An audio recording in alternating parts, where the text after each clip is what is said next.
弟兄姊妹平安，今日咧會重溫呢個詩篇19篇兩本天書。重溫係啊，我以前喺崇拜講道好詳細講過一次噶啦，咁大家可以揾翻嗰啲影片。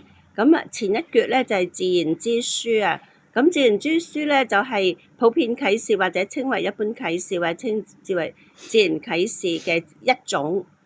咁呢啲係咩嚟嘅咧？咁遲啲亦都會重溫，但係大家亦都可以睇翻以前關於啟示呢個影片啊。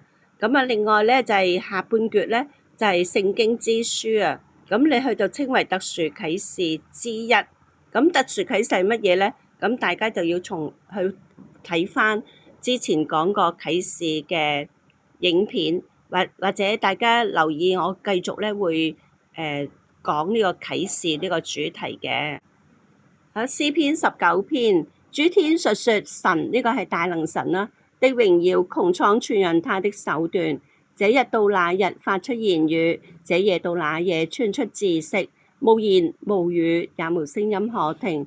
他的量大，其實係講聲音嘅個古本譯，通遍天下，他的言語傳到地極。神在其間為太陽安設帳幕，太陽如同新郎出洞房，又如勇士歡然奔路。他從天這邊出來，繞到天那邊，沒有一物被隱藏，不得他的熱氣。咁呢度咧就係上半橛嗰個自然之書啦。咁而家7至14節咧就係聖經之書啦。耶和華的律法全備，能蘇醒人心；耶和華的法度確定，能使愚人有智慧；耶和華的訓詞正直，能快活人的心；耶和華的命令清潔，能明亮人的眼目。